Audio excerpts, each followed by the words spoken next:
Hello दोस्तों, 8 large cap companies के बारे में हम लोग बात करेंगे जहां पर रेगुलर बाइंग हो रही है म्यूचुअल फंड्स के द्वारा लास्ट 3 मंथ्स में, मतलब जनवरी, फरवरी, मार्च के महीने में। तो जो पहला नाम है वो कंपनी है आईटीसी। रेगुलर बाइंग हो रही है और कुछ प्रोमिनेंट जो फंड्स हैं वो बाई कर रहे हैं, जैसे Parag Parikh flexi cap, SBI blue chip, HDFC balanced advantage, ICICI pru, value discovery, Nippon India large cap, Mirae asset large cap. तो ये कुछ फंड्स हैं। देखिए बहुत सारे फंड्स हैं जिन्होंने बाइंग किए, तो कुछ प्रोमिनेंट बड़े नाम ही मैं यहां पर लेकर आया हूं। ऐसा भी हो सकता है किसी दूसरे नाम पर किसी ने ट्रिम भी किया हो, ठीक है। तो लेकिन ओवरऑल जो नेट जो है वो बाइंग हमको देखने को मिल रही है। ये कुछ रेवेन्यू इस तरीके से उनका है, टोटल 5 जगह से उनका जो रेवेन्यू है, जो प्रॉफिट्स हैं वो आते हैं। तो देखिए प्रॉफिट्स में सबसे बड़ा जो योगदान है जो उनका मेन जो सिगरेट का बिजनेस है उसका, फिर जो एफएमसीजी अदर्स, जो एफएमसीजी के तो दूसरे ब्रांड्स है जैसे फियामा हुआ या विवेल हुआ, वो सब ब्रांड्स से कितना रेवेन्यू आता है 432 करोड़। और यहां पर बहुत ग्रोथ देखने को मिला है। ये Q3 के रिजल्ट्स हैं, 24% का ग्रोथ। तो ओवरऑल 6725 करोड़ का प्रॉफिट बिफोर टैक्स आईटीसी के द्वारा हमको देखने को मिला है। अभी आप मार्केट कैप देखेंगे कितना है, 5.31 लाख करोड़ का। ROC, return on capital employed, मजबूत 39% के आसपास। रिटर्न ऑन इक्विटी, मतलब जो शेयर होल्डर्स ने जो पैसा लगाया है उस पर कंपनी कितना कमा के दे रही है, उसे रिटर्न ऑन इक्विटी कहते हैं। 29% मजबूत यहां पर कहा जाएगा। बिल्कुल डेट फ्री कंपनी है। एक और यहां पर पॉजिटिव यहां पर हो गया है। प्राइस अर्निंग मल्टीपल 26 का है। तो चलिए देख लेते हैं। 10 ईयर का price to earning P ratio 27.7 है। तो 10 ईयर के हिसाब से तो देखेंगे कि थोड़ा सा हमको सस्ता देखने को मिल रहा है। 5 ईयर का डेटा देखते हैं तो 5 ईयर का कितना है, 21-22 के आसपास। एक डी रेटिंग वाला फेज बिल्कुल आया था, ये खासकर 2020-21 आप देख सकते हैं, ये डी रेटिंग वाला फेज था। तो थोड़ा सा री रेटिंग हुआ था और एक हायर पी में भी हमको देखने को मिला था। ये देखिए, ये वाला जो टाइम है 30, ये जुलाई का महीना है, जैसे लास्ट ईयर जुलाई में 31-32 का पी देखने को मिला था। तो उसके कंपेरिजन में ये अभी थोड़ा सा सस्ता देखने को मिल रहा है। तो क्या 26 पी फेयर वैल्यू है, कम वैल्यू है, ये फ्यूचर ही बताएगा, लेकिन जो म्यूचुअल फंड्स हैं वो बाइंग यहां पर कर रहे हैं। दूसरा नाम है टीसीएस। बहुत रिसेंट में रिजल्ट्स आए हैं और एक्चुअली में अच्छे रिजल्ट्स भी आए हैं, क्योंकि एक टफ मैक्रो एनवायरनमेंट में उन्होंने अपना ऑर्डर बुक को बढ़ाया है। प्रोमिनेंट फंड्स जैसे HDFC balanced, Mirae asset large cap, SBI equity hybrid, SBI large and mid cap, ICICI pru equity and debt fund, ये जो फंड्स हैं उन्होंने बाइंग की है। अब देखिए एक और चीज बता दूं, ये जो फंड्स जो बाइंग कर रहे हैं या फिर जो बाकी के भी जो 8 नाम में आप बाइंग करेंगे, ये कोई न्यू बाइंग नहीं है। हो सकता है टीसीएस या आईटीसी ये सब ऑलरेडी पोर्टफोलियो में हो और उन्होंने मार्च के महीने में खरीदा है, ठीक है। ये आप ऐसा, ये जो नाम है मान सकते हैं। और जो नेट है, नेट ओवरऑल जो बाइंग है वो पॉजिटिव हमको देखने को मिली है दोस्तों, ठीक है। तो ये चीज को आपको ध्यान में रखना है। यहां जो रिजल्ट्स अभी बहुत लेटेस्ट में आए हुए हैं, ये वीडियो में जब बना रहा हूं तो अभी टीसीएस से एक बड़ा रिजल्ट अभी तक आया हुआ है। अभी जो अप्रैल लास्ट वीक में फर्स्ट वीक तब बड़े बड़े और रिजल्ट्स आएंगे, लेकिन इसके रिजल्ट्स आ चुके हैं। सबसे बड़ा हाईलाइट था मार्जिन बढ़ना, 26% मार्जिन। वही जून क्वार्टर में जो लास्ट ईयर जो 2023 में 23% मार्जिन थे, जो 26% बढ़े हैं, ये एक बड़ा पॉजिटिव देखने को मिला है। फाइनल रिजल्ट्स में मार्जिन तो अच्छे थे ही, यूके बिजनेस मजबूत था, यूएस बिजनेस थोड़ा कमजोर था, एट्रिशन कम हमको देखने को मिला है। और जो बुक है, ऑर्डर बुक जो है वो भी हमको मजबूत हाईएस्ट एवर देखने को मिली है जब हम टीसीएस की बात कर रहे हैं। तीसरा नाम एचडीएफसी बैंक, यहां पर देख लेते हैं एचडीएफसी बैंक को भी। ये रहा एचडीएफसी बैंक, देखिए 11.46 लाख करोड़ का। यस, एक क्रिटिसिज्म यहां पर बिल्कुल हो जाता है कि मर्जर के बाद में जो मार्केट कैप है उसमें इंक्रीज हमको देखने को नहीं मिला है।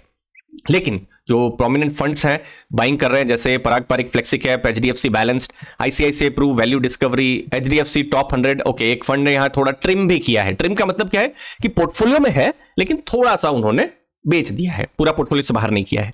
SBI balanced advantage, DSP, ELSS, tax saver, तो ये जो फंड्स हैं इन्होंने बाई किया है। एक फंड ने यहां पर ट्रिम भी किया हुआ है। एक इंटरेस्टिंग चीज जो एचडीएफसी पर है, 2017 में 4700 के आसपास उनकी ब्रांचेस थी। अभी आप देखेंगे 8091 ब्रांचेस हैं। इनफैक्ट दिसंबर 2022 में देखिए 7183 ब्रांचेस थी। एक साल में उन्होंने 1000 ब्रांच यहां पर ऐड किया हुआ है। लॉन्ग टर्म का अगर आप देखेंगे, एक कॉन्सिस्टेंट ग्रोथ, एडवांसेस मतलब जो लोन्स हैं वो देखने को मिल रहा है। 21% एक कॉन्सिस्टेंट लोन ग्रोथ देखने को मिला है। और देखिए कितना भी डिफिकल्ट मैक्रो हो या भारत की सिचुएशन हो, इन सब नंबर में देखिए ये बढ़ ही रहा है। कोई ऐसा कोई वोलाटाइल समय नहीं आया है जहां पर लोन बुक में कोई तकलीफ हुई हो या इवन जो डिपॉजिट्स हैं वहां पर कोई सरप्राइज या शॉक आया हो, ये बढ़ ही रहा है। तो ये एक लॉन्ग टर्म का डेटा है। जब रिजल्ट्स आएंगे तो हमको नए डेटा हमको पता चलेंगे दोस्तों। तो ओवरऑल पास्ट में एक स्ट्रांग बैंक रही है, अभी प्रेजेंट में खासकर मर्जर के बाद में कुछ चैलेंजेस से यहां पर गुजर रही है, लेकिन किस तरीके से रिजल्ट्स आते हैं और फ्यूचर का क्या रहेगा ग्रोथ, वो हमको देखने का रहेगा। बट हम देख पा रहे हैं कि म्यूचुअल फंड्स हमको मैक्सिमम यहां पर पॉजिटिव देखने को मिल रहे हैं एचडीएफसी बैंक में। दोस्तों 5 नाम और आने वाले, उससे पहले एक इंपॉर्टेंट इंफॉर्मेशन, आप डिस्क्रिप्शन बॉक्स में हमारा टेलीग्राम लर्निंग ग्रुप की लिंक को देख सकते हैं। वहां पर डेली रेगुलर कंटेंट आते रहते हैं, business analysis, mutual fund analysis, mutual fund के latest portfolio, passive income, personal finance related 4400 से बड़ी की एक कम्युनिटी है। आप ज्वाइन करेंगे, मुझे उम्मीद है आपको भी वैल्यू जरूर मिलेगी। डिस्क्रिप्शन में आप लिंक को चेक कर सकते हैं। चौथा नाम है दोस्तों Reliance, ICICI prudential blue chip, HDFC balanced, फिर निपॉन इंडिया लार्ज कैप, फिर एसबीआई फ्लेक्सी कैप, इन सब ने ऐड किया है। यस, मेरा एसेट लार्ज कैप ने थोड़ा सा ट्रिम भी किया है, बट ओवरऑल लास्ट 3 मंथ्स में ओवरऑल यहां पर पॉजिटिव मोमेंटम जो म्यूचुअल फंड्स हैं उनका देखने को मिल रहा है। एबिटा देखिए दोस्तों 44,678 करोड़ का देखने को मिला है, और क्वार्टर 3, एक क्वार्टर में दोस्तों ये कंपनी 19,641 करोड़ का प्रॉफिट कर रही है। और पहले कुछ 8-10 साल पहले मेनली ऑयल एंड गैस के लिए जानी जाती थी, लेकिन अब डिजिटल मतलब जो जियो का बिजनेस है उसके लिए जानी जा रही है, फिर रिटेल का बिजनेस में अभी ग्रोथ आ रहा है। तो ओवरऑल यहां पर अलग अलग बिजनेस भी रिलायंस के हमको देखने को मिल रहे हैं दोस्तों। 5वां नाम है कोटक महिंद्रा बैंक। यहां फंड्स ने क्या एक्शन लिया है, एसबीआई ब्लू चिप बाइंग, फिर HDFC top 100, Mirae asset large and mid cap, ये सब ओवरऑल बाइंग है। मैं सिर्फ यहां कुछ नाम ही बता रहा हूं दोस्तों, बहुत सारे यहां पर नाम हो सकते हैं। ओवरऑल कुछ जो बड़े फंड्स हैं उन्हीं को ही मैंने यहां पर टच किया है। यस, एक फंड ने ट्रिम भी किया है, ICICI prudential India opportunities fund, लेकिन एसबीआई लॉन्ग टर्म इक्विटी उन्होंने यहां पर बाइंग भी किया है कोटक महिंद्रा बैंक में। अगर आप देखेंगे क्वार्टर 3 के रिजल्ट्स में प्रॉफिट आप देखिए इंक्रीज हुआ है 4,265 करोड़, मतलब अक्टूबर टू दिसंबर 2023, और यही प्रॉफिट देखिए अक्टूबर टू दिसंबर 2022 में कितना था, 3,995 crore. Return on assets increase हुआ है, रिटर्न ऑन इक्विटी इंक्रीज होता हुआ हमको देखने को मिल रहा है, कस्टमर एसेट्स इंक्रीज हुए हैं, बुक वैल्यू 627 है। चलिए बुक वैल्यू है तो उसके हिसाब से क्या यहां पर वैल्यूएशन आ रहा है 627 अगर है, और उसके हिसाब से अगर आप शेयर प्राइस देखेंगे 1795 का, मतलब 3 से भी कम का प्राइस टू बुक वैल्यू आप मान सकते हैं। और हिस्टोरिकली उनको क्या प्राइस टू बुक, अगर आप सिर्फ वैल्यूएशन के हिसाब से देखेंगे तो क्या मिल रहा है, चलिए देख लेते हैं। ये है 4.6, मतलब ये कुछ एचडीएफसी बैंक जैसा ही कुछ हद तक है, जहां पर पिछले कुछ समय में थोड़ा सा जो वैल्यूएशन है कम हुआ है। ये देखिए इनका भी वैल्यूएशन, ये देखिए 2021 फरवरी में 5.7 के आसपास था, फिर फरवरी 20 जो कोविड से पहले 5.6 का वैल्यूएशन था। अभी तो देखिए कोविड से के नीचे से भी नीचे का अभी वैल्यूएशन अभी हमको 3.12 के आसपास देखने को मिल रहा है दोस्तों। तो इसका मतलब है कि एक लो वैल्यूएशन में देखने को मिल रहा है। कि हाई वैल्यूएशन पुराने आएंगे कि नहीं, आने वाला टाइम बताएगा, लेकिन कुछ फंड मैनेजर्स पॉजिटिव देखने को मिल रहा है। नेट एनपीए क्या रिजल्ट्स में कुछ है कि एनपीए बढ़े हैं, नहीं, ऐसा भी नहीं देखने को मिल रहा है। देखिए सितंबर 2023 में 1.72 था, दिसंबर में लगभग कॉन्सिस्टेंट ही था 1.73, दिसंबर 2022 की तुलना में जो एनपीए है थोड़ा सा कम हुआ है, ये एक पॉजिटिव नंबर है। प्रोविजंस भी जो है हमको, प्रोविजन कवरेज रेशियो हमको बढ़ता हुआ नजर में आ रहा है। तो एसेट क्वालिटी में भी चिंता नहीं है, प्रॉफिट्स भी हो रही है। यस, यहां पर एक मैनेजमेंट चेंज हुआ है, नए सीईओ आए हैं यहां पर, तो वो एक इंपॉर्टेंट चीज देखने की रहेगी कि वो नई स्ट्रैटेजी किस तरीके से कोटक महिंद्रा बैंक में रख रहे हैं दोस्तों।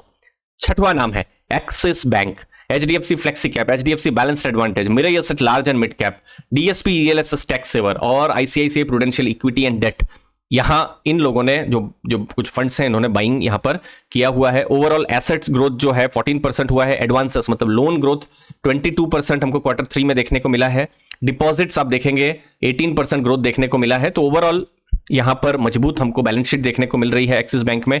नेट इंटरेस्ट ग्रोथ भी हमको स्ट्रांग देखने को मिला है। बुक वैल्यू है 464 की, तो एक्सिस बैंक में यहां पर देख लेते हैं 464 का बुक वैल्यू है। करंट प्राइस कितना हो रहा है, तो जो प्राइस टू बुक है 2.2 के आसपास में देखने को मिल रहा है। तो देख लेते हैं हिस्टोरिकली, लेकिन यहां पर आपको थोड़ा सा वॉलेटिलिटी देखने को मिलेगी कि एक टाइम आया था, खासकर 2017-18 थोड़ा टफ टाइम था, तो इसलिए हाई वैल्यूएशन उनको हिस्टोरिकली मिला नहीं है। 2.3 का वैल्यूएशन 10 ईयर का है, 5 ईयर का वैल्यूएशन भी 2.3 ही है, और अभी का भी वैल्यूएशन कुछ 2.3 के आसपास ही है। तो आप मान सकते हैं कि एक फेयर वैल्यूएशन में आपको देखने को मिल रहा है। बट अगेन ऐसा कुछ नहीं है किसी को 2 मिल सकता है, किसी को 4 मिल सकता है, 5 मिल सकता है, 1 भी मिल सकता है। स्टेबिलिटी जो ग्रोथ में वो इंपॉर्टेंट रहती है किसी भी बैंक के केस में।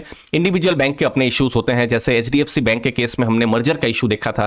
फिर कोटक महिंद्रा बैंक में मोस्टली बहुत सारे रीजन है, मर्जर एक इशू है। सिमिलरली कोटक बैंक में जो लीडरशिप चेंज का एक इशू हमको देखने को मिला है। तो अभी एक्सिस बैंक में ऐसा कोई बहुत मेजर कोई ऐसा इशू नहीं है। 2.3 को क्या मार्केट अगर हायर वैल्यूएशन देगी या फिर इसी वैल्यूएशन में रहेगी, ये फिर आने वाला टाइम बताएगा कि वो मार्केट का क्या सोच रहेगा। बट फिलहाल एक steady strong growth axis bank में देखने को मिल रहा है। तो बहुत सारे नाम आ गए हैं बैंक्स की तरफ से। अगला नाम है, ये बैंक तो नहीं है लेकिन एक गवर्नमेंट कंपनी है और फाइनेंस में इनका बड़ा नाम है REC। डिविडेंड के लिए बहुत नाम है इनका। HDFC balanced advantage, Invesco India, Contra, Kotak emerging equity add किया है। HDFC मिड कैप ने ट्रिम किया हुआ है, लेकिन उन्होंने बाइंग भी बहुत पहले की हुई थी जब REC को बहुत पूछा भी नहीं जाता था। निपॉन इंडिया ELSS उन्होंने भी बाई किया हुआ है। ओवरऑल आप देखेंगे बुक वैल्यू अभी 246 के आसपास में REC का देखने को मिल रहा है।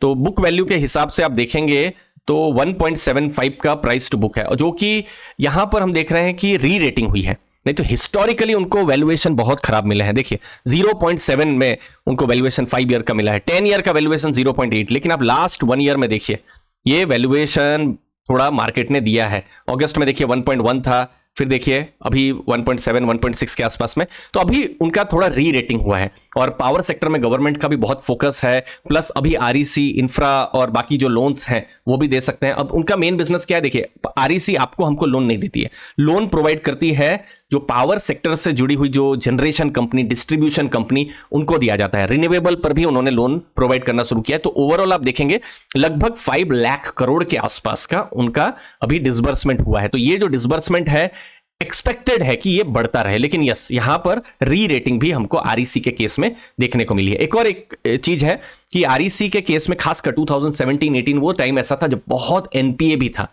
तो अभी उन्होंने अपने NPAs को भी कम किया है। जैसे आप देख सकते हैं 0.82 अभी नेट हो गया है और ग्रॉस 2.78% हो गया है, जो कि अभी सितंबर 2022 में 4 था। इनफैक्ट 2019 उस समय में तो और भी ज्यादा था दोस्तों। तो ये NPA कम हुए हैं, यहां पर स्टीडी ग्रोथ, प्रॉफिट्स देखने को मिले हैं और अब धीरे धीरे हम देख रहे हैं कि जो फंड्स भी जो है रियलाइज कर रहे हैं REC के बारे में। एक स्टीडी प्रोविजन कवरेज रेशियो 70% का भी देखने को मिल रहा है।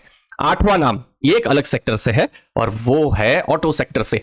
Eicher, Mirae asset large and mid cap, ICICI pru multi asset buying हुई है। एडलविस बैलेंस ने थोड़ा ट्रिम किया है और HSBC मिड कैप ने यहां पर बाई किया है। दोस्तों ये जितने भी नाम है यहां पर 8 नाम जो आपने देखे हैं कि 3 महीने से कंटिन्यूअस बाइंग पर ही हमने फोकस किया हुआ है, ठीक है। और कुछ ही फंड्स का नाम यहां पर लिखा हुआ है, बहुत सारे फंड्स हो सकते हैं जहां बाई या ट्रिम किया हो या सेल भी इनफेक्ट किया हुआ। तो कुछ ही नाम हम यहां पर लेकर आए हैं जो कि प्रोमिनेंट है या जो टॉप, जिनका थोड़ा सा वेटेज ज्यादा है, ठीक है। वही चीज को हमको ध्यान में रखना है। तो रॉयल इनफील्ड एक बड़ा ब्रांड है, प्रीमियम मोटरसाइकिल में एक बहुत top of the mind recall में भी आ जाता है कि ओके आपको कौन सी एक अच्छी मोटरसाइकिल, जो एक प्रीमियम मोटरसाइकिल खरीदनी है, जो थोड़ा हायर पावर की खरीदनी है। तो बहुत लोगों का रॉयल इनफील्ड ही नाम आता है। अभी तो खैर बहुत कॉम्पिटिटर्स भी आ चुके हैं।